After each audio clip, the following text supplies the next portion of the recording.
Hi guys, my name's Hannah. This is my horse Noah, and today we're going to be tacking him up and getting him ready to ride.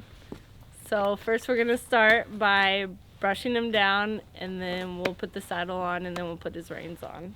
I'm going to use these 3 brushes for brushing him. This one's for like the harder dirt and clumps that are stuck to him. This is for his mane and tail, and this one's just to get all the light dust off of them. I'm going to link all these brushes down below. I'm brushing him just to get all the loose debris off of them. This just makes it more comfortable when he's in the saddle. This brush is good if they're shedding and gets all the extra hair off. It's also good if they've been in mud and it's dried on them. It gets all the dry mud off of them. Another good reason to brush your horse before you ride is to make sure nothing's like tender or hurting them, or they don't have any sores that you don't know about. Some horses are ticklish, like when you brush their stomach or certain areas, so they'll move around a lot because it's tickling them. On him, when you rub his belly, he'll stick his nose out. Next, I'm going to use this brush for his mane and his tail.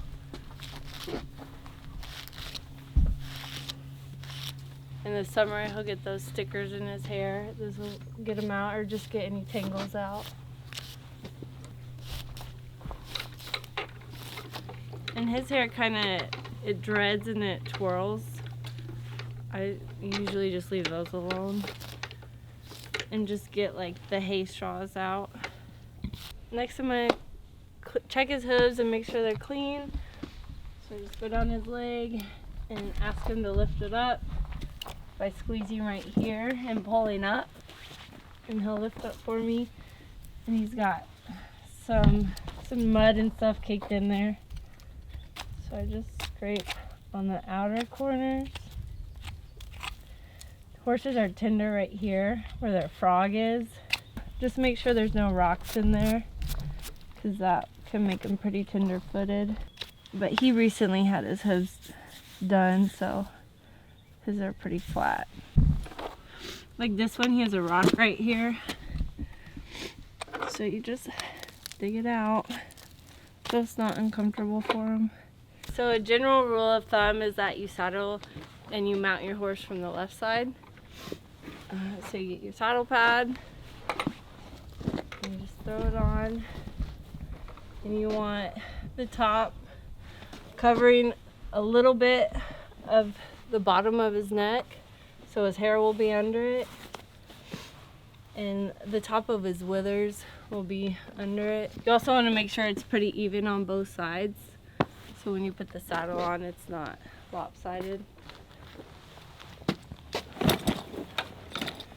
You just place it on. You could throw the cinch over, and then you'll want to go around and make sure the saddle is pretty even on both sides.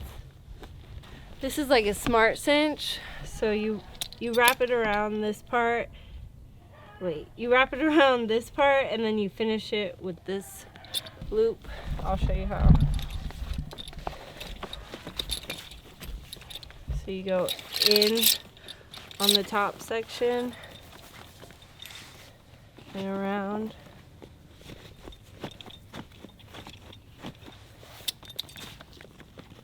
And then you keep doing that till there's minimal slack left. I usually do like 2 times around.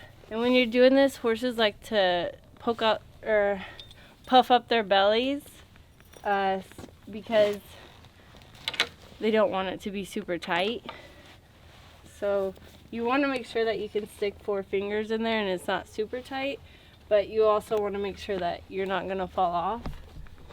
So you just pull it, make sure you can stick your hand in there, and it's pretty good. Okay. And then you can tuck this in, or if it's long enough, you can tuck it in up here. Now he's all saddled up. If you want to lunge him, that will be in my next video, and I'll show you how to do that. Otherwise, you can take him and put his reins on and ride him. I'm going to put the reins on him now. Okay, so you start by taking the reins and putting it over the horse's head so you have a grasp on his head. And then you can unhook his halter and get it out of the way. And then you put the nose piece on him, which some horses will fight you on this. And then you have his head, and then you bring the mouthpiece up to his mouth, and you just ask him to take it. And a lot of horses will fight you, and they'll keep their teeth closed, so you can stick your finger in the side under their tongue, and that will open up their mouth. And then he'll take it. But you just want to be nice and gentle and not force him. If you force your horse to take a bit, he'll learn to hate it, and then he'll always fight you on it. But if you're just gentle with them and ask them to do it, they'll be nicer about it. Now I'm just hooking the last chin strap around him, or neck strap. And you don't want it too tight because it will choke him if it's too tight. Now he's all tacked up and I'm gonna go ride. I'll be back in a sec.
If you like my content, go ahead and hit the like button. It helps me out. If you have any questions, leave them in the comment section and I'll get back to you. And subscribe if you want to see more content like this. Thanks for watching. Thanks. Bye.